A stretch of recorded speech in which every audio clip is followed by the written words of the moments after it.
Hey everybody, this is the Yet to Be Named podcast. Still haven't come up with a name, so I think we're just gonna roll with it All at right. this point. Here with Lindsey. Why don't you tell us a little bit about like what you do, and then we'll kind of get into your story. Lindsey's master networker, literally brand new place, never been here before. Already knows 3 out of the 5 people that are here. I haven't talked to any of them other than Austin, so it's funny. Fine. Just yeah, knows everybody everywhere and always making connections. Yeah. Currently, new role for me. I am with Janie King Commercial Cleaning here in Louisville. I've come in as our sales prospector.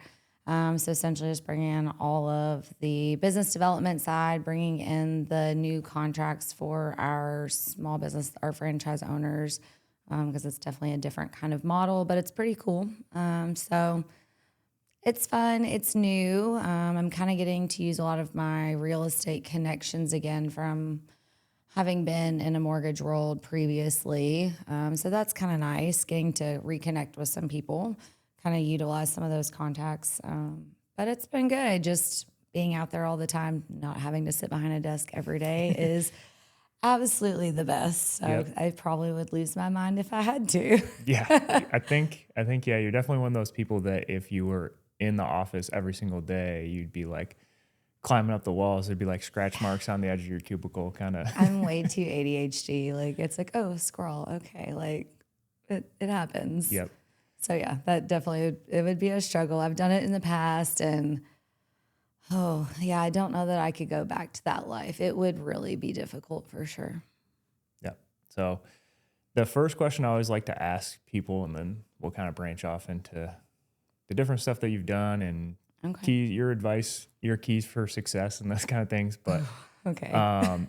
what advice would you have for like either a younger version of yourself or just young people today that are getting into the workforce that want to make a name for themselves, want to be successful? Like, what kind of advice would you have? Oh gosh, I feel like there's so many things.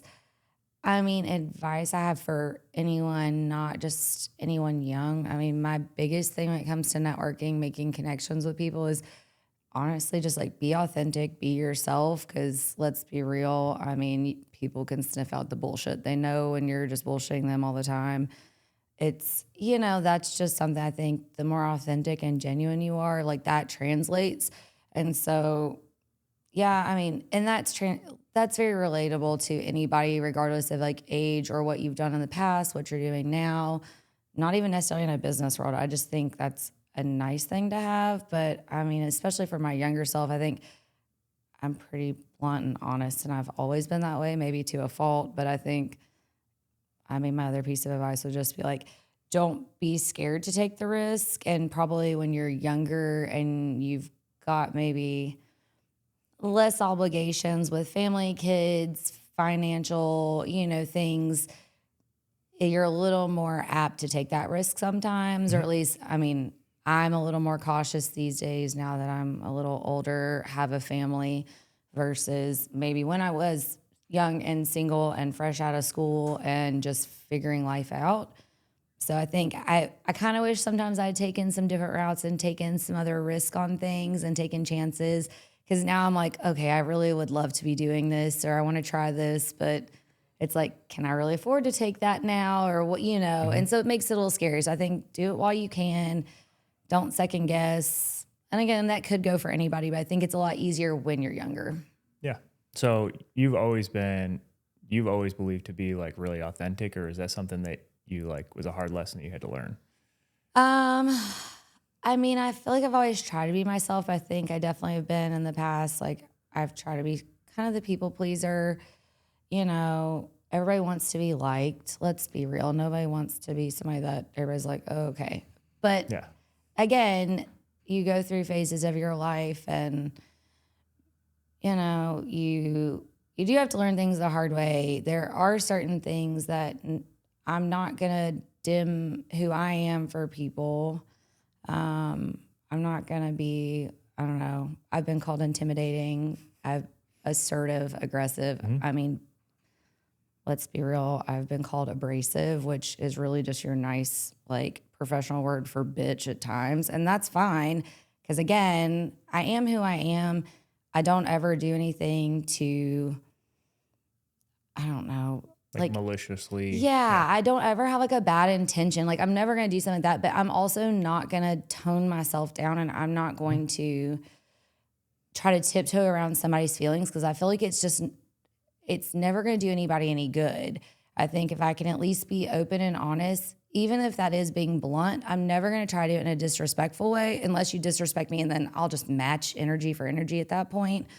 But I will always try my hardest to be as respectful as possible, and like, but be as open and honest, because I think that's the only way you can like move forward and again be that authentic person.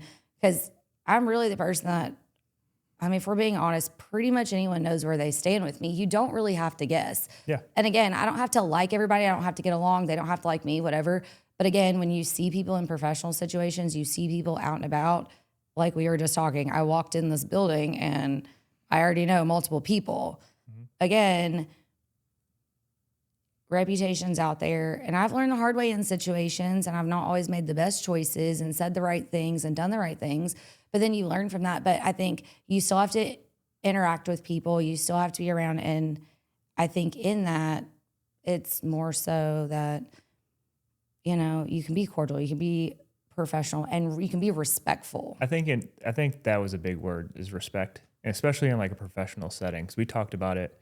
I've talked about it before too, of like not burning bridges and like those kind of things. Like you can have a relationship that sours in business and still like split in like a way that you're not burning any bridges, and like, maybe you're not going to want to work together. But if you never know when the right opportunity is going to present itself.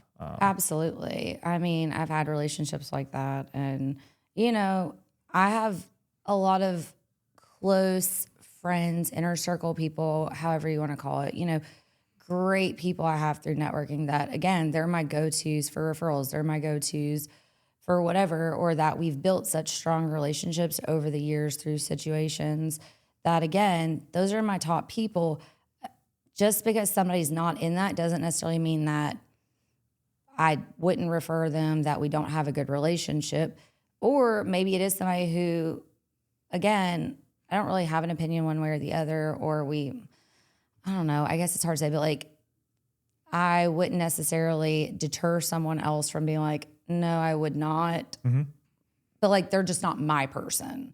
And that's okay, because not everybody's going to mesh. Not everybody's the same personality. Like, if you don't like a blunt, like female personality that's not going to sugarcoat things, like, I'm not the girl for you. And I am okay with that. Like, I am not everyone's cup of tea, and that is okay. And I think you have to be okay with that in situations. I think that goes back to like what you said with being your authentic self. Of like, if you're good with like yourself and your personality and who you are as a person, then you don't need to hide behind different things. Like, so. Yeah. And I think that really filters out those people that will rally and support you no matter the situation, versus those who, you know, people may only be in your life for a season, but then you may have others that are there for a lot longer. And I think that those people kind of weed themselves out based off of certain situations, personality differences, things like that. Because again, there's plenty of people who do what I do. There's plenty of people out in the world that have the exact same job, the same goals, the same target markets. But again, not every company, not every salesperson, not every whatever is going to be the right fit for that other person, that other company.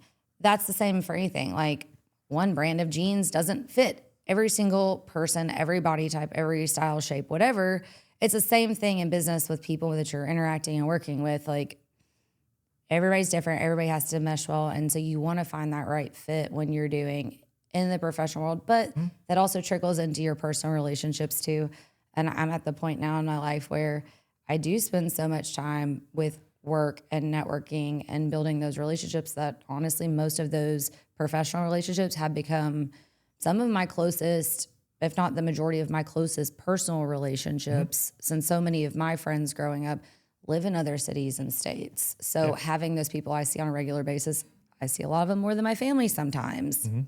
And having that is nice, to find those that truly can accept you and understand you, but then you do better business that way too, of being able to then refer each other better when you truly understand and know who that person is. Yeah.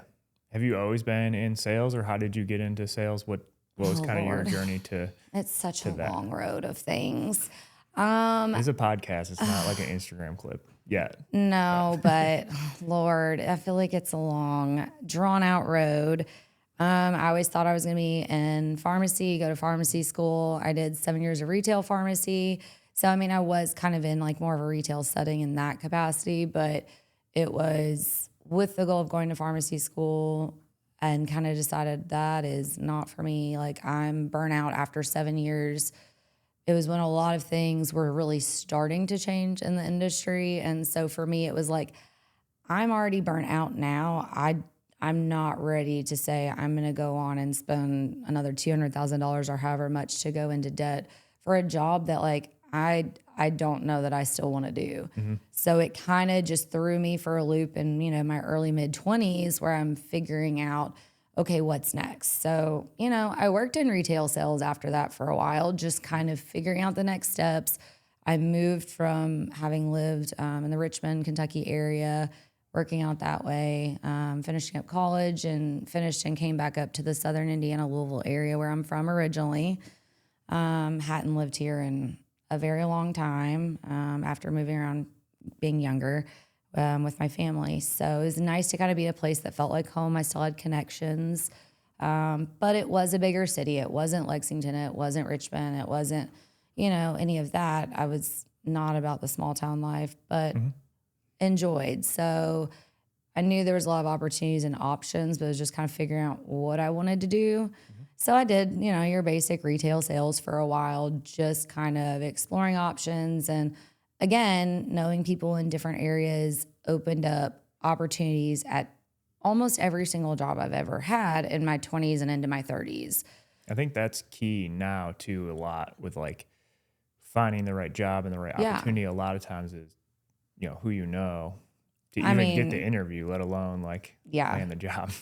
I don't think I've actually, granted, I've filled out applications for jobs online and I've done, but for the most part, every job I've had in the last decade has pretty much been word of mouth from people I know, or, hey, I did hear this is open, even if it wasn't them personally. Hey, so-and-so was telling me about this, or I know someone who, you know, knows this place. So, I mean, that's how I've gotten everything, and I'm very fortunate for that.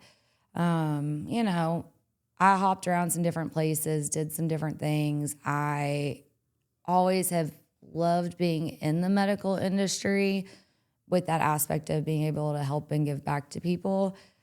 Again, it was one of those, pharmacy wasn't where I saw myself anymore. So figuring that out of what was next, once I kind of skipped around, you know, I worked for a plastic surgeon in town and managed his office. And I honestly loved it. And that's when I was like, okay, I'm going to go back and finish my business degree after just doing prereqs for pharmacy school. I need to go back, get a degree. Let me look at this. Let me figure out what's next. And I was thinking more on like the pharmaceutical sales line, you know, injectables, things kind of geared within more of like the plastics, like med spa kind of realm of that type of sales. And I enjoyed that. And that was kind of my goal.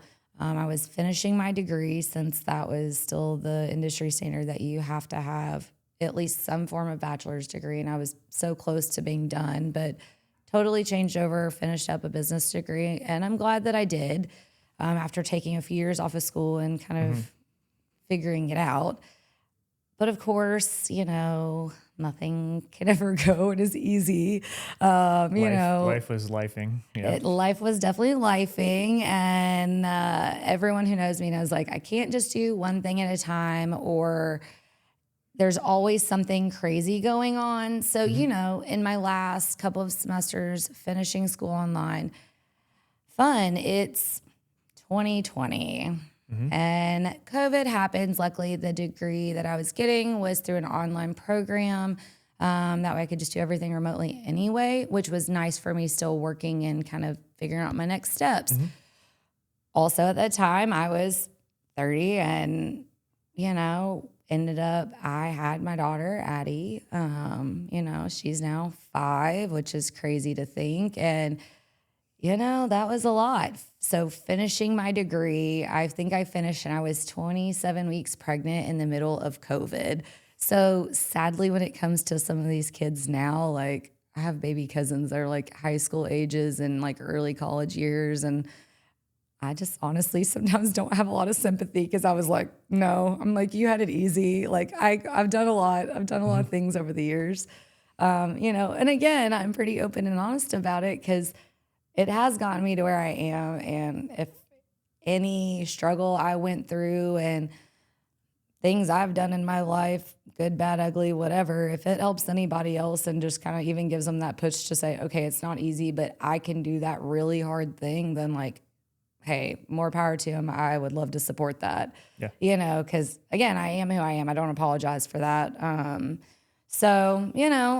I finished and what I thought I was going to do and go the route of pharmaceutical sales just wasn't really where that ended up at the time. Because again, there was a lot of uncertainty in the world with COVID and now having a newborn early on in COVID times.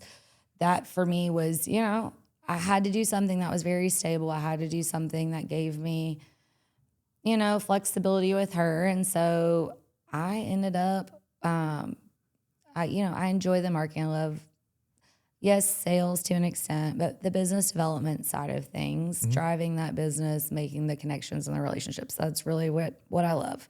So for me, it was ending up, of all places, working for a real estate photographer in town, editing pictures, working on the social media side of things, helping with scheduling, helping to drive that business from the back end, which during the time with a newborn, COVID, it was different. It was good. As that business changed and COVID happened, you've got your housing market. The boom was great until it wasn't. Because from a photographer standpoint, you need the pictures for house listings. But at that time, houses were going so quickly. You could take a really horrible cell phone picture and your house would still sell for, 60 grand over asking price because that was the demand at the time. So there just wasn't the budget to keep me. And so again, I was like, okay, I have a newborn. What am I doing? I don't know what's going to happen now. And so, through a couple of turns of events, ended up in some roles, but ended up in the mortgage world. And honestly, it was great because that's where I truly started the networking. That's where I started building those relationships. And it's really only been the last, five-ish years, I guess, that's when this really has taken off with building my network of people. And it's been so rewarding and it's been a lot of ups and downs. But again, I'm proud of a lot of the things I have done in that and the relationships I've built and the connections I've made for people, and seeing other people's success is great because there's enough business out there for everybody. And, we all need to make money. We all need to do those things. But I think at the same time, people kind of forget, we're all just trying to survive sometimes. So being able to connect people, see people grow, have success I love it. It's great to see how we can all just kind of work together and help each other. And I'm really big on that. So mortgages was great. Had some highs, had a lot of lows in that as well, just figuring things out. And again, I'm pretty blunt and pretty open on things, but again, there's still a right and a wrong way to go about things. And, you win friends, you lose friends and relationships sometimes. And, I had some lows and that really losing some of those relationships. And, I was going through a divorce around the same time. And for me, that was a lot that truly kind of shaped my last couple of years of, okay, what's next? And some of those people that I thought were in my circle and had my back on things, were some of those that absolutely I felt just kind of turned and, we separated. But everything happens for a reason. I'm a big, big believer in that. And it really did strengthen a lot of the relationships that I did have that were still there, and has brought on so many more new relationships and opportunities that I don't know that those things would have happened otherwise. I don't know that I also, having gone through some of those things at the time, would have changed, my relationship either. And I don't know that at the time, if some of those things where they were working hand in hand kind of spurred getting out of that marriage. And it was a positive thing, as much as it sucks and like it's never a fun situation. It's led me to where I am now, which is so much better. Just personally, professionally, I feel like I'm in a much better space now than what I used to be. Again, that comes with age and growth and sometimes learning things. Yeah. I mean, and again, learning things the hard way. Like, I'm stubborn. Sometimes I have to do a couple of times to learn things the hard way, but in the grand scheme, it's like you kind of come out of those really hard times and you're like, I don't know how I'm ever going to get through this.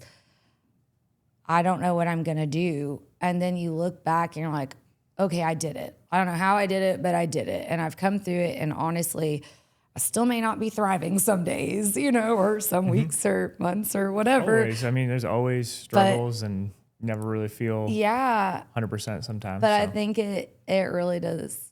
It's a testament to being able to persevere and say, okay, it's not easy. But again, I'm going to do those hard things. I'm going to just keep going even when there's days I don't even want to get out of bed. Like, I don't know how I'm going to do it. I don't know how I'm going to figure out how to go get in front of people when I can't even function today. Is there different things that you do, or how do you kind of explain that mindset? Because everyone goes through it, and especially when you're young, like we were talking about earlier, is like you don't have a ton of responsibility, so it is easy to just I'm just gonna not do it.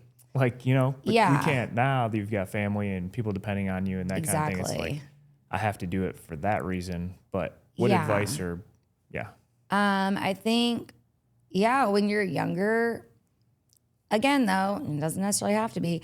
I think the more that you say, I'm just not going to do it. I don't feel like it. And you don't push yourself. That becomes a habit. That becomes your tendency to say, well, it's hard, so I'm just not going to do it.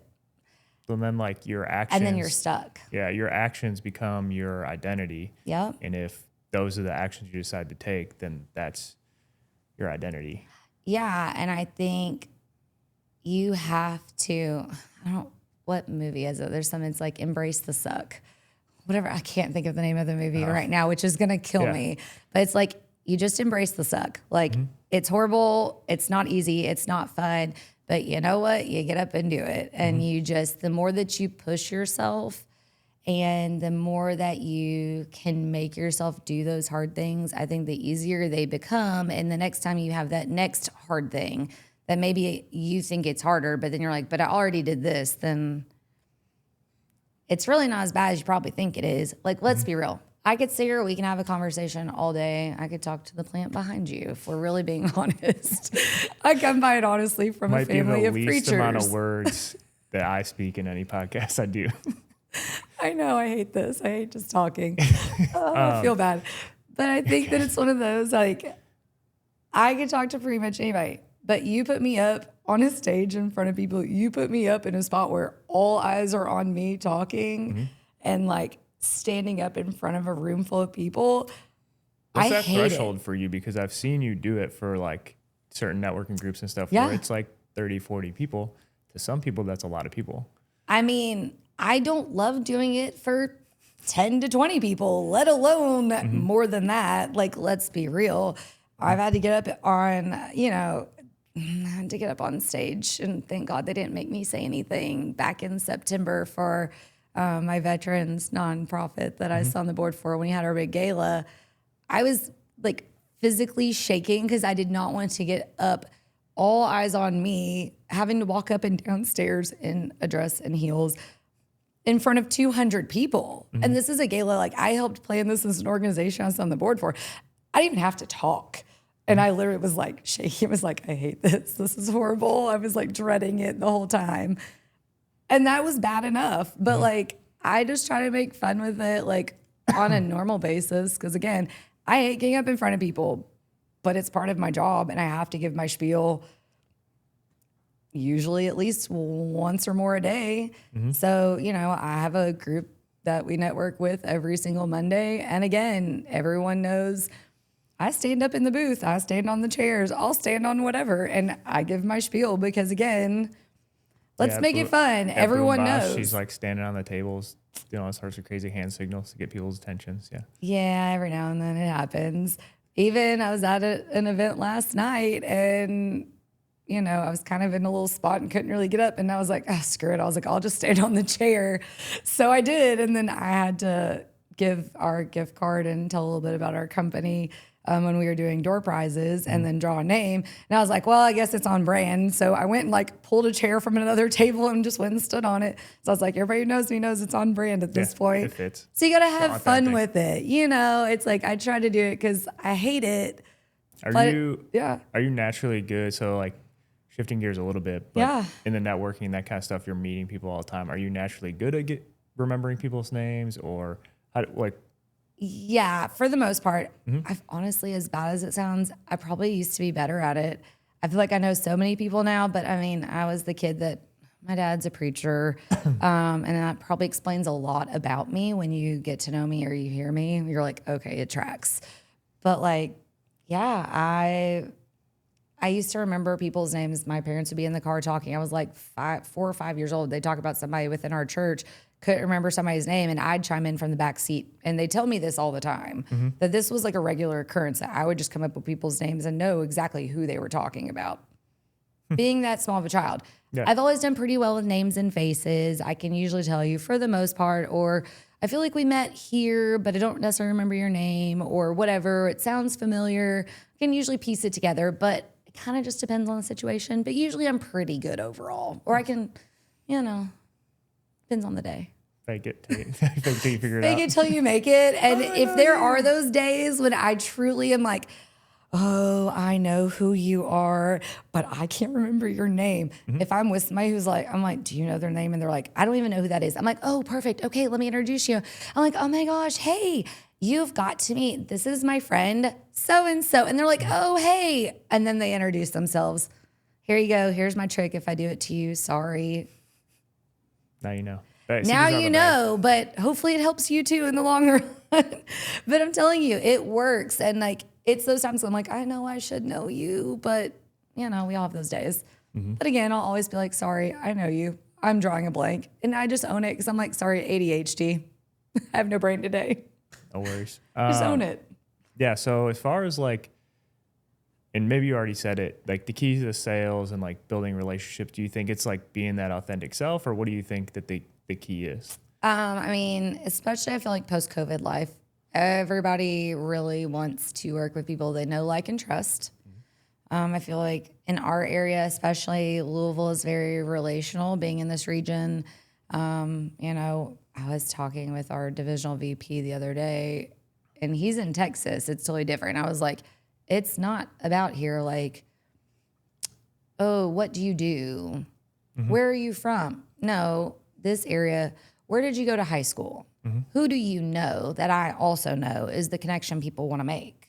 So again, I feel like the more you can do that is great, but I think, I don't know. I think sales and everything in the business development, it all plays into it. And the networking is great. It plays in, but yeah, we're just talking about that the last podcast. I had a guy and he owns his business, but he's like, it's funny because he's really good at sales is what I told him. And I'm like, but he's very averse to it. He's like, I don't like it, that kind of thing. And then he explained exactly how he sells. And he's like, I'll just make a connection with him. And then I talk to him and then we become friends. And then they like and trust me. And I'm like, that's just sales. That's you just did it. And that's my biggest thing is I hate a pushy salesperson. So I never want to be that.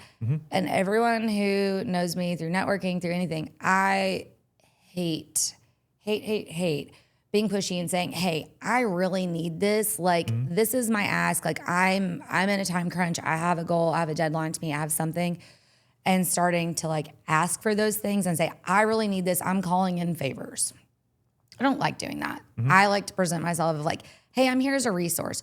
who do you know that might need? If so, like keep me top of mind. Hey, this is what I'm looking for. Do you know anybody here? And try to keep it very open, like more so than the direct sale, the direct ask.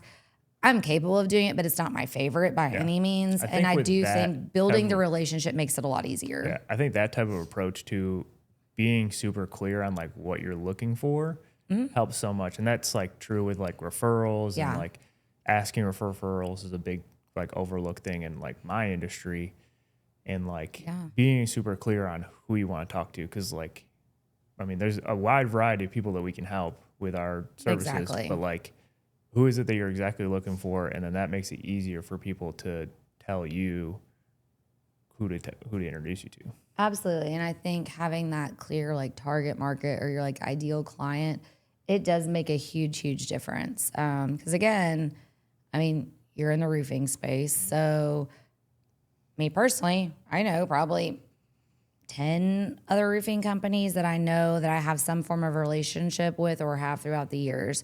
Now, not all roofing companies are created equal. There's a lot I love and there's a lot that I will refer. But again, your areas you service, your, how you operate, what your target market is, all of you are different. All of you have different backgrounds. And so again, that helps me narrow down. If I have somebody who asks me, well, hey, okay, well, here's probably my top 3 for what you're looking for, that service in your area or that have XYZ to accommodate. And again, there's enough business out there for everybody. But I think when you know, hey, I'm looking for whatever your target ideal client is, I know that, then I keep that top of mind. So when I have someone who approaches that says, hey, I'm looking for this, I know you know a lot of people, and I know, oh, well, actually, you would fit right into Andrew's ideal client. Absolutely. Here's this. This is who I would recommend for you. But again, that could go in any industry. And when you know that, it makes a lot clearer. And when you're working with those referral partners, when you're working with other people, that, again, it helps to clear that up. So then they automatically think of you if they know those special, those just very specific specialized things. That narrows it down. But also then it makes it an easier ask when you're like, hey, I need this. Then they also think from that's your ideal client, but you're making the ask for what it is. Then they can then think, who do they know? Not just, oh, I'm being approached and come from that direction too. If, well, so-and-so approached me and but you would be the perfect person or they're your ideal client, and then to pair it. So it could kind of go either way. So having that would be nice. I think that's a good way to approach it, being very clear and direct. Sounds good. Yeah, as far as like other advice or stories or anything you want to share, anything? No, I think, get out there, talk to new people. Like, don't be afraid to get told no is a big thing. Don't get stuck in your little bubble too. That's come up a few different times of like, you never, I had like a 20-minute conversation with one guy I had on the podcast about bartering. And just you never know until you ask. So like the worst that can happen is they say no, or like that's not going to work. Like, but don't be shy about it. I mean, honestly, like bartering out services these days, really and truly, like that happens more than you'd think now, because again, you just have to make the ask. And if you have something that each other needs, then again, you're just switching money and paying each other. So why not trade out on services? And a lot of times that does work. And I've had plenty of people that I know who've had that work really well for them. So, I mean, I think that's a great way to go about it. I mean, you never know unless you ask. I mean, the worst somebody can say is no. I mean, if that's the worst, then okay, cool, on to the next. I'm on to the next all the time anyway. Like that is my job. So, okay, cool. You don't want to respond? All right, fine. Maybe it's a no now. Maybe it's a no forever. Maybe it's no answer, and that could go either way. But again, you just never know until you at least try. So I think you have to keep doing that.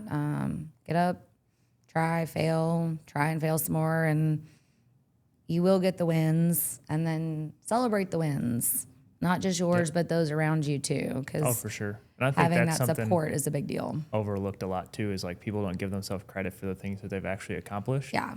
And we just dwell on the negative all the time. Yeah. Because we spend so much time like with goals and like that kind of stuff and like comparing ourselves to our future that we never give ourselves credit for like how far we came. Because if you look back like 3 years ago where you were and you look back to where you are now and you're like, I'm where I said I was, or like I would be proud of like what I've done, but you're still like caught in that like I'm not there yet. I'm not there yet. And like you just never give yourself credit then. And I feel like I stay in that space because, again, I know how far I've come in the last few years. Again, I'm starting a new role. I'm a few weeks in at this point, and I'm not where I want to be, you know, financially, professionally. I'm still getting there, and that's okay. But at the same time, to look and see where I've come from, my network I've built, all these other external things that I've built up, not just the relationships, but where I've had a hand in organizations and things and how I've contributed. And I've seen the things that I have done in the last few years and the relationships that I've grown and built, how much I've personally changed too, though. I'm still me, but at the same time, I feel like there has been a lot of growth and a lot of senses of kind of just learning myself, learning how to interact with others better. You know, there's always things that we can improve upon, but I think when you see those things and you can recognize, I'm really hard on myself when it comes to certain things. Like I'll overanalyze conversations I've had. Did I say the right thing? Or, oh my gosh, are they upset because I said or did the wrong thing? And it was like totally unintentional because I'll stick my foot in my mouth. And, you know, we're all still hard on ourselves for things. But I think, like you said, keeping in mind how far you've come. And so, like, I'm big on if I can celebrate a win, celebrate someone else's, because none of us are getting to the top by ourselves. And so doing that and like looking every so often of how far you're progressing, even slow progression is progression. I think that's huge for not getting down and falling into the negative. Because I've had to stay off of some of the social media, some of the things, because again, it is the comparison and that's hard. Okay. Last thing is like, any like mentors or advice or books or anything that you've gotten over the years that have been like super helpful? Who has time to read when you have kids? I mean, I listen to a lot of audiobooks. That's about it. I should. Let's be real. I should. I tell myself I want to read, but no. There's good books that get recommended to me, and eventually it will happen. But I think pieces of advice I've gotten. Obviously, we have 2 ears and 1 mouth for a reason. Yep. I don't always follow that. I probably should a little bit more, but it's a work in progress. I think taking the time to truly, you know, listen to people as much as you can. But also my other big thing is be willing to admit when you're wrong, even if that means you have to come back and apologize. Like being able to say that you're sorry, that can go a long way, whether that's in your personal life or professionally. People have a lot more respect when you can own it and say, hey, I messed up intentionally, unintentionally, whatever the case is. I messed up, taking accountability and like truly like apologizing for that. It can go such a long way. So I think that's been something like I've really learned, and that was always good advice that was given to me. Yeah, I think that ownership of your actions is absolutely. Yeah, because I mean, we're all human. We all make mistakes and, you know, do things, say things, and I'm great at that. So I think that's something that's been huge. You know, I've had some really great mentors. I've had, honestly, just a great support system across the board. Like there's way too many people for me to even begin to name. But, you know, I'm just very thankful for those who have poured into me over the years, who've stood by me even when I've done just some dumb shit and said some dumb shit, because let's be real, I have. So, you know, having that, giving me grace, like it's been a lot, and it's gotten me to where I am and will continue to get me through. There you go. Yeah. Well, that's really all I got, unless there's something do you really want to get off your chest or anything. Oh, no. I'm glad this is... Again, Made it this is through. like there's going to be people watching this. I'm going to overanalyze I think there was like 12 this. people It's that watched the fine. last one, so I think it'll be all right. It'll be fine. No, I love it. Thank you for having me on. No It's problem. great to get to chat. And, Thanks for coming. if I can ever help and can do anything for anybody, please reach out. I'm always here to try to help connect. I don't know how great my advice always is, but I'm here if anybody ever needs anything, and I'd love to connect. There you go. There you go. Sounds good.